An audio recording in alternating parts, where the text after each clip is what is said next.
By identifying which of these archetypes resonate with your brand, you can create a consistent brand identity that will attract and appeal to your target audience. Using the brand archetypes traits and characteristics will help you find the voice and tone for your brand. But the thing with us is it could get a little bit deeper because our music can also be an extension of who we are. So I feel like it's important to consider the relationship between your music and your brand archetype. Should your music help you decide your archetype, or should your brand archetype help you determine what type of music to create? Well, the truth is,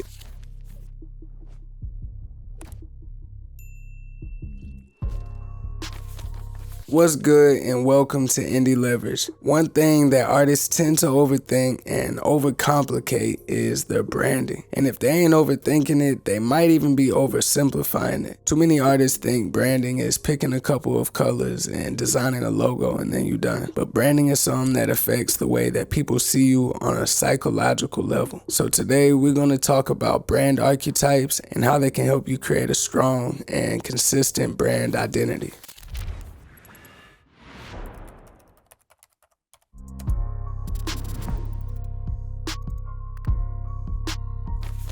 Now, brand archetypes are a set of universal symbolic characters or personas that represent different aspects of human nature, behavior, and desires. Altogether, there are 12 main archetypes, and each has its own set of traits and characteristics. So let's take a look at each archetype before we break down how they'll help you identify your brand and find your unique voice. As we go over these 12 archetypes, try to think about which ones align with how you already see yourself. Your brand can be something that you make up, if you want to embody some sort of character or persona for your artist brand. But if you're struggling to come up with a brand, it might be because you're trying to come up with a brand. Unless you're trying to intentionally be a specific character, I would argue that the best brands come from an authentic place. Your brand can be as simple as who you already are, and it can represent the things that you already believe in. So like I said, I would just try and keep that in mind while we go over these archetypes real quick. It's okay if you feel like you could fit into many of these archetypes. In fact, most brands align with multiple archetypes, while others clearly fall into one category. But with all that being said, first up, we have archetype number 1, the innocent. The innocent represents purity, simplicity, and optimism. Next, we have the explorer, which represents freedom, adventure, and self-discovery. You could probably even picture some of your favorite artists as we go over these, because every brand, whether it's a public figure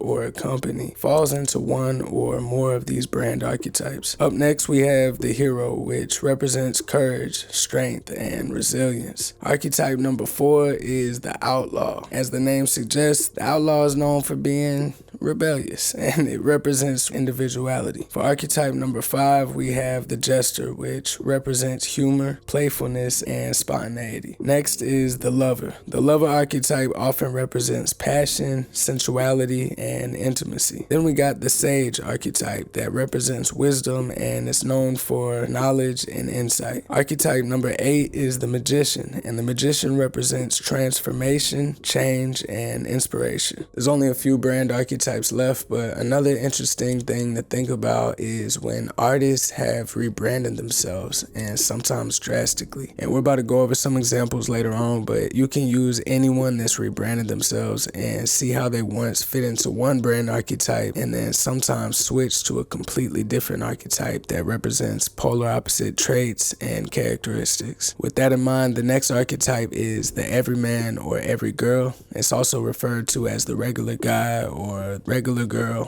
whatever you want to call it. This brand archetype represents authenticity, humility, and being down to earth. And this makes the everyman very familiar and relatable. Next, we have the caregiver, which represents compassion, empathy, and can be known for being nurturing. For archetype number 11, we have the creator. The creator often represents imagination and innovation, as well as self-expression. For the last brand archetype, we have the ruler. If you couldn't have guessed it, the ruler represents power, authority, and control. By identifying which of these archetypes resonate with your brand, you can create a consistent brand identity that will attract and appeal to your target audience. Using the brand archetypes traits and characteristics will help you find the voice and tone for your brand. But the thing with us is it could get a little bit deeper because our music can also be an extension of who we are. So I feel like it's important to consider the relationship between your music and your brand archetype. Should your music help you decide your archetype, or should your brand archetype help you determine what type of music to create? Well, the truth is it could go either way. On one hand, your music can help you figure out which brand archetype fits you the best, and the type of music you create, your lyrics, and your overall image can also help in defining your archetype. An example could be if your music is high energy and it's motivational, you might be more suited for the hero archetype. But if your music is more playful or funny, you might fit better with the Jester archetype. But see, on the other hand, your brand archetype can also help you determine what type of music to create. If your brand's more focused on innovation and creativity, you might want to create music that pushes boundaries and experiments with new sounds, you feel me? But if your brand is focused on nostalgia and tradition, you can make music that shows respect to classic genres and styles. Most of the time, an artist will start making the music first, which makes sense, but then once they start taking it more seriously and they're ready to take it to the next level, that's when they start thinking about things like branding or marketing and the business side of the music industry. But there's a bunch of people that start off as content creators and then they suddenly drop a song. But these people already have their brands established, whether they meant to or not. So depending on your circumstance, that may change the way that you approach this. Ultimately, the relationship between your music and your brand archetype is fluid. Your music can influence your archetype and your archetype can influence your music. I find that the key is to have some kind of balance that works for you and your audience. Do what feels authentic, and honestly, you can't go too wrong. But music isn't the only thing that's affected by your brand archetype. As a music artist, your archetype will also play a significant role in determining things like your fashion choices. Whichever archetype you embody, that'll dictate the overall tone and the message of your brand.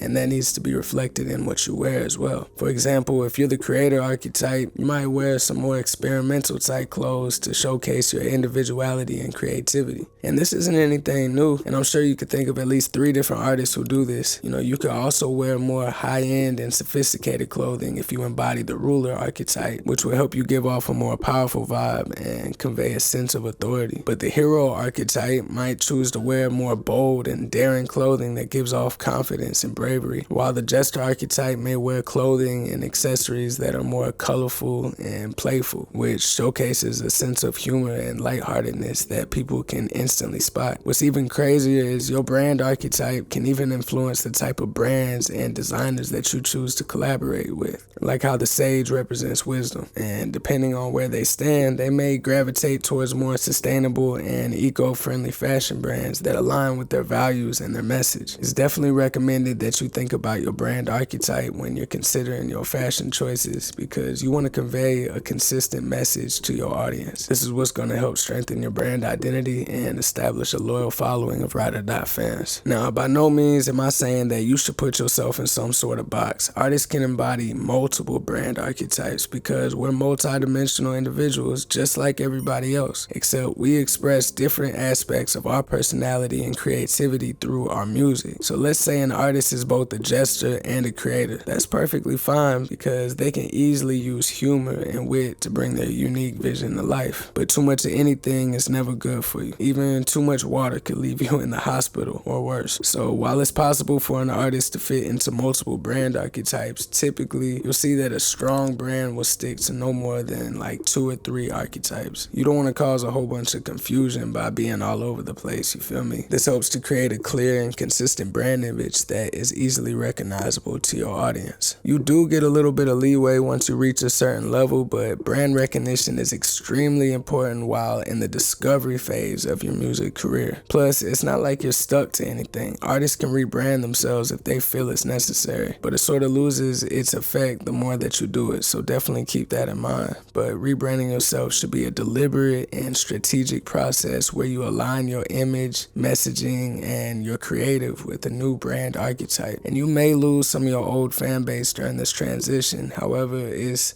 important to do it correctly and try not to alienate your existing fan base in the process. But to really help you determine your own brand archetype and create your own unique brand identity, we'll break down each archetype and take a look at some examples of different artists, public figures, and well-known companies that fit into each archetype. Whether it's your first time or if you're just tired of paying for every song you release, then it might be time to consider using DistroKid. Not only can you release unlimited songs to all major streaming platforms like Spotify and Apple for only $40 a year, they let us keep 100% of our royalties, and they even have direct deposit to make it easier than ever to get paid what we deserve. By using my referral link, you'll be able to sign up and receive 7% off on your first year. In full transparency, I do receive commission off of this, but this isn't like an official sponsorship type of deal. This is actually my own personal referral link that DistroKid gives to the artists that use their services. So I put the link that saves you money down in the description for you, but let's go ahead and get back to the video. So let's get started with the innocent. We already went over how it represents purity, simplicity, and optimism, but it can also oftentimes be associated with things like happiness, safety, and nostalgia. So let's look at some examples of brands that embody the innocent archetype. And of course, we're going to start it off with some artist examples. So for the first artist case studies, we'll use Taylor Swift, Ed Sheeran, Ariana Grande, Her, SZA, and Billie Eilish. So first with Taylor Swift, her music often focuses on themes of innocence, love, and nostalgia, making it easier for people to grow a bond and relate to her and her brand. So her fans are able to use her music as a comforting escape from the stresses in their daily life. Next, we have Ed Sheeran, and his music is known for its simplicity and honesty and being easy to relate to. He has that boy next door type of persona that makes him appear more approachable. Now, Ariana Grande's brand definitely has a certain innocence to it between her powerful voice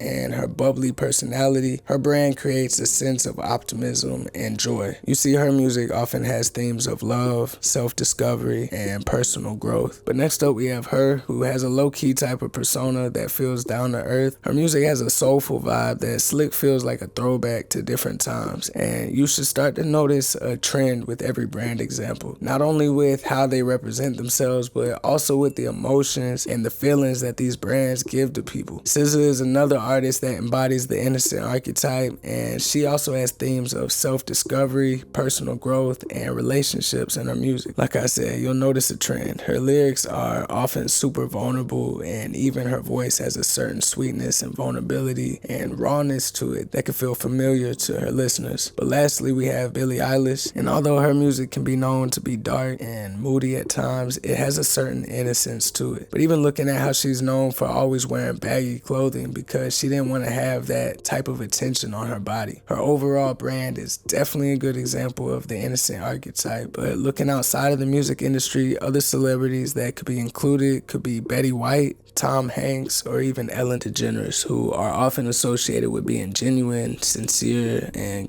just overall just kind-hearted people. Some popular companies that could fit are Disney, Coca-Cola, or even McDonald's, who all use images of happiness, joy, and innocence to promote their products and their services. But the brand archetype you choose can even help you determine what colors to use. Understanding the psychology behind color can help you choose the right color scheme for your brand. This will make your brand even more appealing and effective at conveying the right message to your audience. The innocent is usually associated with colors like white, light blue, and pastels. These colors are usually seen as pure, innocent, and calming because they give off a sense of simplicity, and they usually appeal to people who seek comfort and familiarity. So when brands use colors like these, they want to create a feeling of safety and trustworthiness. By understanding the innocent archetype, you'll be able to create a brand image that resonates with your audience by using images and messaging that give people feelings of purity, simplicity, and optimism. But once you have a basic understanding of each archetype, you'll be able to figure out what your brand aligns with. So the next one that we'll break down is the explorer. We already know that this archetype represents adventure, freedom, self-discovery, things of that nature. So here are some brands that can be associated with that same sort of self-expression and exploration. Up first for our artist case studies, we have Post Malone, Childish Gambino, Janelle Monáe, and Chance the Rapper. Now with Post Malone, his music explores personal experiences and struggles, which aligns with the explorer archetype's desire for new experiences and self-discovery. Childish Gambino puts out insanely creative content that often explores issues in society and themes of identity, all of which promotes self-exploration and aligns perfectly with the explorer archetype's pursuit of knowledge and understanding. If you look at Janelle Monáe's brand, her music promotes individuality and it challenges societal norms, encouraging a sense of adventure and curiosity. All of this is exactly what would fit as the explorer archetype. But next up, we have Chance the Rapper. His music promotes positivity and it encourages fans to pursue their dreams and believe in themselves while also touching on themes of faith and spirituality. That aligns with the explorer's focus on self-discovery. Even Bob Marley's brand could be considered the explorer because he projects an image of authenticity, individuality, and free-spiritedness through not only his music, but also through his entire public persona. Some other celebrity examples could include Elon Musk, Steve Irwin, also known as the Crocodile Hunter, or even Neil Armstrong could all be examples of the explorer archetype. We could also look at company brands like Jeep, GoPro, or National Geographic, who all focus on adventure and exploration when promoting their brand. When it's time to think about color schemes, the explorer is usually associated with earthy and natural colors like green, brown, or beige. These colors can signify growth, nature, and adventure. For people naturally drawn to the explorer, they're usually people who look for new experiences and just want to break free from any boring cycles in their life. So brands that fit the explorer archetype will use natural colors like that to create a sense of adventure and exploration. And I mean, it really is fascinating to think about how we all respond to certain colors in certain ways, you feel me? We associate them with different things depending on the context in which we see them. The power of color is something that's instilled into all of us from the moment we're born on a psychological level. Hopefully this gives you a better understanding on the explorer archetype, and if this felt like you and what you represent as we broke it down, then you might have found your archetype, or maybe just one of them, because remember, it's okay to choose between 1 and 3 archetypes. The way you combine them may be a part of what sets your brand apart and makes it so unique compared to everything else. But the next brand archetype that we'll be breaking down is the hero. The hero not only represents courage, strength, and resilience, but it can also be associated with leadership and excellence, or even overcoming different obstacles. The artists that we'll use as case studies will be Beyonce, J. Cole, and Kid Cudi. I feel like I shouldn't have to explain too much for Beyonce because, I mean, it's Beyonce, but her brand could fit as the hero because she embodies courage, strength, and leadership, which can inspire her fans to be strong and persevere through whatever's keeping them down. Her brand's definitely mixed with a bit of ruler archetype as well, which is actually an amazing combination. You know, Queen Bee mixed with the hero, and what's more love than a queen or a king that people consider a hero? But next we have J. Cole. His music inspires self-improvement and personal growth while also advocating for social justice. And I don't know, that sounds pretty hero-like to me. Kid Cudi is our last case study for the hero because he uses his platform to inspire and uplift his audience. He's also known to encourage mental health awareness and for promoting self-acceptance. When I first learned about the hero brand archetype, I'll be real, I assumed it'd be a little corny as far as branding goes, but not every hero is gonna look the same. The vibe that you get from Superman is nowhere near the vibe that you get from Batman, you feel me? Both of them obviously have other archetypes mixed in with their brand, but they both fit the hero archetype because they both display, moral strength and they inspire people. Some other celebrity examples of the hero could be Oprah Winfrey, Dwayne Johnson, Serena Williams, and Barack Obama, because each of these celebrities are often seen as leaders and they inspire others to reach their full potential. Some company brand examples could be Nike, Apple, or BMW. And although they are all in completely different industries, each of these company brands use images of strength, excellence, and overcoming obstacles. The hero's brand image is one that should resonate with the audience and should give them courage and inspiration. So while we're on the subject of brand image, strong and bold colors like red, blue, or black gives off a sense of power and strength or authority. Using these colors along with everything else in your messaging should create a feeling of empowerment for fans. And the type of fan that would connect to the hero brand usually want to be in control and make a difference difference in the world. So creating the right brand for yourself will also help you determine what type of person will become a fan of you. The better you understand your own brand, the easier it'll be to understand your fan avatars, which will significantly help with marketing because you won't be doing so much guessing on what type of people would enjoy not only your music, but your brand as well. Your music can build you an audience, but ultimately it's going to be your brand that grows a community that stays around. But that being said, if you tend to break the quote-unquote rules, then you might want to consider the outlaw archetype. The outlaw, when done right, can be an extremely effective brand. Think about artists like 6ix9ine. Regardless of your opinions of him, his brand was so polarizing that he got a significant amount of people to either love or hate him. But for the artist case studies that we'll use for the outlaw, we'll be looking at the brands of Kanye West, DaBaby, and 50 Cent. And it shouldn't be too much of a shocker that Kanye would be an example of the outlaw, but I'd say his brand has that mix with the creator and the ruler archetype as well. But being so publicly known for his controversial statements, and we ain't even gonna go too deep on the specifics, but Kanye has made so many moves, so many stunts, so much music that has consistently challenged traditional ideas about art and culture. DaBaby is another artist who fits into the outlaw archetype between some of the things that he says in his music or on stage or just on camera in general. His brand is a perfect example of the outlaw. Last up, we got 50 Cent, and I feel like 50 always embraced the outlaw brand archetype. He's consistently proven time and time again that he knows how to flip something controversial and leverage that into another move while remaining relevant the whole time. And this isn't just a music thing, this is a brand thing. 50's made so many moves outside of the music industry, and everything in his brand before can still and does apply. And just like us as people, our brands can continue to evolve and grow over time. But as for some celebrity examples of the outlaw, you could look at people like Joe Rogan, Gordon Ramsay, or Conor McGregor. Some company brand examples could be Harley Davidson, Jack Daniels, or Red Bull. Rebellious, free-spirited, or controversial. If these are some of the words that you use to describe yourself, then just like every other artist, celebrity, and company example we had, you might want to incorporate the outlaw into your brand. You could use colors like black, gray, or dark blue with your brand because colors like these can be mysterious and are commonly tied to rebellion and individuality. And it's not like these are the only colors that can match the outlaw archetype, but that could be a good reference when deciding your color scheme.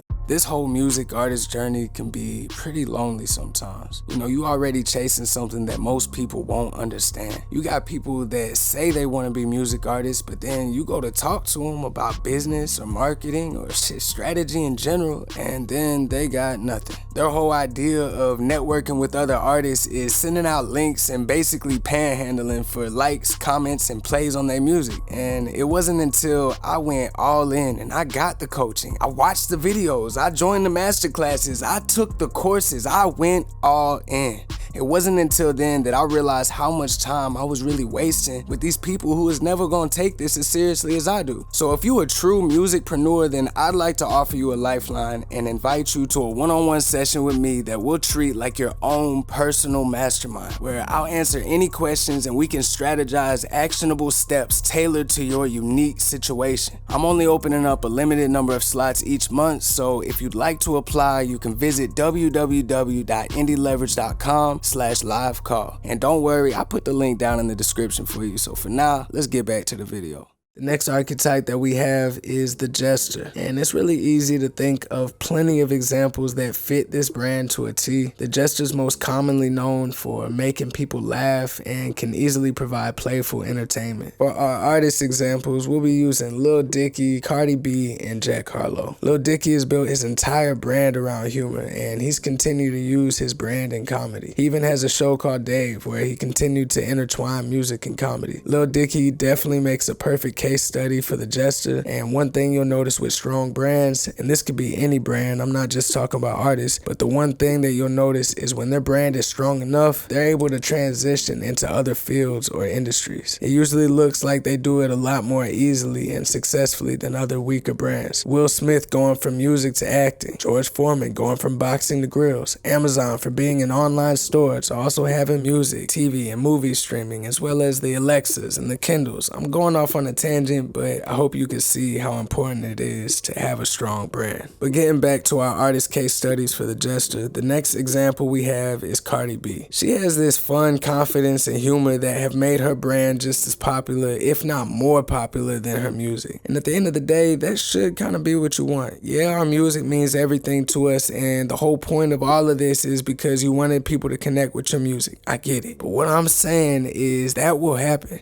Assuming that you make good music for your target audience, then of course they may connect to your music once given the chance. But the next step beyond that is for them to connect with you as the artist, or even better, as the brand. The last Jester that we have in our artist examples is Jack Harlow. I've personally met people that told me they thought he was a comedian when they first came across a video of him. The power that truly has on someone's perception is insane, because if someone likes an artist before they even knew they made music, it makes them far more susceptible to being a fan of the artist's music once they do finally hear it. And Jack uses his natural sense of humor during interviews and basically any time he makes interactions with people. I could go down a list of other celebrity examples, but you could think of people like Kevin Hart, Jimmy Fallon, or Steve Harvey. Ironically, all three of them have each leveraged their careers to go down different paths than just the ones where they started. For some company brand examples, it could be Doritos, Skittles, or even Progressive, because they all use humor in their ads and their branding. The type of colors you'll usually see with the Jester are bright and playful colors like orange, yellow, or purple. Really anything that can create a feeling of joy, because the people that'll be drawn to the Jester archetype will be looking for a good time, and at least at the moment are not taking life too seriously. So if you've always been told that you're naturally funny, then you might want to lean into that more and consider the Jester archetype when establishing your brand. But moving on, let's break down the lover archetype. Having your brand be associated with love and emotional connection can be super powerful when it comes to connecting with your target audience. For the artist case studies, we'll be using Drake, Frank Ocean, and Jhené Aiko. Now with Drake, I hope you saw this one coming. I mean, he even rocked with the whole Loverboy thing for a minute and everything, but Drake's brand has always leaned into things like love, heartbreak, and relationships. Through his music, he's constantly able to write about the feelings and emotions of modern relationships. He usually crafts his music in a way where his listeners feel like he could be directly talking about whatever situation that they're personally going through. Our next case study for the lover archetype is Frank Ocean. And even people who don't listen to Frank Ocean are usually at least aware that he makes emotionally vulnerable music. He fits the lover archetype because he uses his brand to appeal to people that look for deep and meaningful connections. Again, this is why it's so important to think about the type of audience that each of these archetypes naturally attract. For our last artist example, we could take a look at Jhené Aiko's brand. She seems pretty centered around spirituality and self-love, and the lover isn't always necessarily one that's constantly speaking about love and romance. It could go even deeper than that, where it's more about dealing with emotional connections and finding inner peace. As for other celebrity examples, you can look at people like Ryan Gosling, Leonardo DiCaprio, or Scarlett Johansson. Some company brands that fit the lover archetype could be Victoria's Secret, Kay Jewelers, or Match.com. Of course, when you think of the lover, you typically associate it with colors like pink, red, or white. It depends on the context of where people see these colors, but used along with the traits and characteristics that the lover archetype has, these colors will give people feelings of passion and love. Giving a girl a red rose as opposed to a yellow rose means something completely different based on the context that these colors were used. So if the lover archetype sounds like the right fit for you and your brand, you can use this to get started on developing a brand that creates a feeling of romance or desire. But if you and your brand are more often looked at as being wise or trustworthy, then you may want to take a closer look at the sage archetype. Here are some artist examples for the sage. We'll take a look at the brands of Kendrick Lamar, Tupac, and Dr. Dre. Kendrick's brand identity has sage written all over it. I mean, not only just with his music, but also through his activism and his beliefs. Tupac's brand could be considered the sage based on his authenticity and his raw honesty. He used his music to address issues in his community, and he makes for a powerful example of the sage archetype as well. Our last artist case study, Dr. Dre, fits as the sage because he's so widely known as being a master at what he does. I mean, you got old grandmas out there that can't stand hip-hop, but they still know who Dr. Dre is. The sage archetype is known for its authoritative traits. The type of colors that would fit into this brand would be colors like gray, blue, or even purple. The sage archetype will attract people that are looking for some sort of guidance and understanding, and narrowing down your fan avatar will help you in determining what other artist fans you should be marketing to, because they'll be the ones that are most susceptible to connecting with you and your brand. But moving on to the magician, for this brand archetype, we'll be using The Weeknd, Michael Jackson, and Black as our artist examples. The magician is usually tied to a brand that uses their creativity combined with some sort of mystique around it. So if you look at The Weeknd's brand, especially when he first started out, he was always incorporating some sort of mystery. I feel like this archetype isn't as common or even as practical as it once was when it comes to music artists. I mean, with everything that people have grown to expect from all their favorite artists on socials, it may be easier for you to be forgotten about and lost in the sea of other artists out there. I'm not saying that this archetype isn't effective. In fact, when done correctly, I'd say it's proven to be extremely effective. But I hope it goes without saying that your music has to be amazing. The Weeknd was able to play to his strengths and use one of his main superpowers, which is his voice. Understanding your own limitations and what superpower you bring to the table can also help you determine what's right for your brand. If you look at each archetype, you'll be able to see that each of them can play to certain strengths. Some of them give the artist more room to lean on other things outside of the music, like humor or even wild behavior. Others, like the magician, don't give the artist that same type of breathing room. Of course, it goes without saying that great music is easier to market, but if a part of your brand is supposed to be all mysterious, your music has to be so amazing that you still pop up and remain just as relevant as you need to be. It needs to get people so invested that they want to share it with everyone that they know who vibes with the same type of music that they do. But because there can be so many different variations of brand archetypes depending on what archetypes get combined together, the magician archetype can look a bit different depending on whose brand it is. With that being said, the next artist we'll use as a case study had such a rare and what seemed to be almost supernatural talent. Of course, I'm referring to the legend, Mr. Michael Jackson. The way he was able to entertain and captivate people from literally all around the globe between his stage presence and how he would sort of transform into these different characters and personas. Michael Jackson has a perfect brand example for the magician. But the last example that we'll take a look at is Black. His brand fits into the magician archetype because of his music and the way he presents himself. He makes chill and moody music and then almost presents himself with I'm chilling and I don't really care anyways type of vibe. And I feel like this allowed for him to appear more deep and mysterious, which definitely gives his brand some elements of the magician. Some other celebrity examples could be Walt Disney, George Clooney, and it seems a little bit on the nose since he actually is a magician, but you could also look at Chris Angel's brand as well. As for some company brand examples, you could consider the Metaverse, ChatGPT, or SpaceX because they each introduce products that create these experiences that people never thought were possible. Now, the magician archetype can be associated with colors like purple, black, or gold, but overall, your brand image should leave your audience amazed and with a sense of wonder. Getting creative and combining this with one or two other archetypes can make a solid and unique brand. The next archetype we'll break down is the everyman or woman, or the regular guy or the regular girl. It's known by a few different names, but whatever you want to label it, we'll just say the regular person brand archetype. Basically, as the regular person, you and your brand are super relatable and often make people feel like they already know you or that they're just like you. Looking at some artist examples, we'll use Logic, Gucci Mane, Mac Miller, and Earl Sweatshirt. For Logic, it's pretty easy to see how this brand fits into the regular person archetype. From the jump, Logic always portrayed himself as this relatable and down-to-earth artist, but Gucci might have been a surprise for some people that he was even on the same list as an artist like Logic. But depending on what your perspective is, a regular person can look different to each person making that judgment. Gucci Mane has a brand that made him sort of like the everyman of the streets. But our next example, Mac Miller, fits into the regular person archetype because of how authentic and vulnerable he was, both in his music and during things like interviews. Between mental health and addiction issues, Mac was always super upfront about the issues he was facing, which allowed for his fans to relate with him on a deeper level, especially if they're going through similar issues or even if they just know someone that's facing those same problems. Earl Sweatshirt is our last artist case study for the regular person, and just like every other example, he positioned himself slightly different than everyone else. The regular person is just a concept and can speak to whatever audience you naturally associate yourself with. Sweatshirt created his brand around his awkwardness and how he's always felt sort of like the black sheep. So even though he presents himself as an outcast and as someone who doesn't fit in, he's actually able to use that to grow and connect with the fan base that feels that exact same way. There's comfort in familiarity, and even if you feel like you don't fit fit in with anybody, you actually fit in with the other people that feel like they don't fit in with anybody either. A few celebrity examples of the regular person archetype could be Will Smith, Steve Carell, or Emma Stone. For company brand examples, it could be McDonald's, Walmart, or Coca-Cola. Some of the colors you could use with the regular person archetype are beige or brown or anything with neutral and earthy tones to it. You want the colors to reflect the down-to-earth type of vibe, so anything too flashy may make for a confusing brand image. And I feel like a lot of artists feel like they're just like everybody else, and if that's the case, you might want to consider incorporating the regular person archetype into your artist brand. The caregiver is the next archetype, and we know that it usually represents things like compassion and empathy, but it could also be as simple as being supportive and being trustworthy, similar to the things that you'd want to get from an actual caregiver. The artist brands that we'll be using as case studies will be Adele, Alicia Keys, and John Legend. They've each used their platforms to show their empathy and care for others, and for Adele's brand, she embodies the caregiver archetype not only based on the topics she sings about, but also be comforting and even soothing to her fans. Music is just a form of escapism, so if you're able to provide a sense of care for your listeners, the bond that they have with you and your brand will be unmatched. Alicia Keys is our next artist example, and her brand and her music are both known for empowering and encouraging her fans to not only take care of themselves, but also the people around them. John Legend's brand fits into the caregiver archetype because his music is known to be comforting and uplifting for his fans. He often sings about family, love, and community, which helps tie his brand to the caregiver archetype. Other celebrity brands we could look at are Michelle Obama, Betty White, Tony Robbins, or even Gary Vaynerchuk, because they've all been known for their compassion and for their commitment to helping others. A few company brand examples could be Johnson & Johnson, Pampers, and the St. Jude Children's Research Hospital. But when it comes to color, the caregiver archetype is usually associated with calming and soothing hues like light blue, lavender, or pink. Any other similar color could be used, obviously, but you want to choose colors that help suggest a gentle and nurturing personality. If people keep telling you that when they listen to your music, it's like therapy, or that whenever they need to relax, they like to play your songs, your brand might be a good fit for the caregiver archetype. But if you feel like your brand is more on the artistic side and you see yourself as being imaginative and creative, then you might want to take a closer look at the next brand archetype, the creator. For our artist case studies, we'll look at the brands of Tyler the Creator, Lizzo, and Doja Cat. Tyler made this one easy on us, and he put the brand archetype in his actual artist name, but looking deeper than that, his unique and unconventional approach to his music and art challenges what society was previously used to. Lizzo's brand leans heavy into celebrating self-love and often promotes things like body positivity and confidence. She uses her platform to encourage her fans to fully embrace their own individuality. Our last artist example is Doja Cat. Her brand is sleek, a combination of creativity and humor, and she definitely has like a quirky vibe to her that ties well with the creator archetype. As for some other celebrity brand examples that aren't in the music industry, we could also look at Steve Jobs, Bill Gates, Mark Zuckerberg, or James Cameron. Some company brand examples of the creator could be Lego, Adobe, MTV, or even TikTok. Obviously, the creator is all about creativity and originality, so you'll want to use bold and vibrant colors with your brand. Anything that would show energy and excitement, like red, orange, or yellow. The creator will typically use colors that suggest a bold and confident personality. Now, the last archetype that we'll be breaking down is the ruler, and not only do the brands that embody the ruler represent things like power and authority, but they're also known for simply being leaders in the industry, and they often naturally command a lot of respect and admiration. Up first for our artist examples, we have Rick Ross, Jay-Z, and DJ Khaled. Now, Rick Ross calls himself the boss for a reason. He definitely has the ruler archetype incorporated heavily into his brand. Ross has this larger-than-life type of brand that give off a vibe of power, luxury, and even dominance. But our next artist example is Jay-Z, who virtually everyone is at least aware of or knows about him. He's built his brand around being at the top of the music industry and building one of the most powerful legacies in hip-hop history. DJ Khaled is another example of the ruler archetype. His entire brand is based around being successful and powerful, or in his words, being the best. He literally uses his "we the best" catchphrase all the time, which shows his confidence as well as making it publicly known that he's looking to dominate in the industry. Other celebrity examples could be Kim Kardashian, Judge Judy, Simon Cowell, or Donald Trump. A few company brands could be like Rolex, Louis Vuitton, or Tesla. And some of the colors colors that are often seen associated with the ruler are ones like gold, navy blue, or like a deep purple. The ruler archetype is supposed to portray a sense of dominance and control, and these colors help support that image by creating a powerful or even a royal type of impression. Learning the psychology behind colors can help you create a cohesive brand image so that when people come across you and your brand, they can immediately identify who you are and what you stand for. That way, they can decide if who they are and what they stand for correlates with what you got going on. We all are naturally selfish creatures, and we're constantly thinking, what's in it for us? If someone stumbles on you and your brand, the last thing you want them to be is confused. Because if they're confused, that means they don't know what's going on or what they're gonna get. And if they don't know what they're gonna get, then they aren't able to answer that question that once again we all ask ourselves, what's in it for me? So by identifying your brand archetype, not only will you be able to establish a strong and unique brand, but you'll also be able to tap into the real power of storytelling. It's hard to tell compelling stories if you don't even know how to pinpoint and describe your own brand. As music artists, we're constantly telling stories, not just through our music, but also through our copy, which are the words we say in things like our ads, captions, or even the text we put along with like our reels or our TikToks. Just because you have a really dope logo or a color scheme that you use doesn't mean you're anywhere near finished with creating your brand. Your brand has so much more to do with your personality and how you identify yourself, and will naturally grow and evolve just like we do. You can't be afraid to experiment and try new things with your branding as long as you're staying true to yourself and your music. But that's all I got for y'all today. I hope you got some insight from this one and that it helps you define and strengthen your artist brand. If you haven't already, go ahead and subscribe to the channel. I drop new videos every week where we discuss any and everything that's important for independent artists. But y'all keep on pushing, cause we starting to gain some leverage. Put myself on,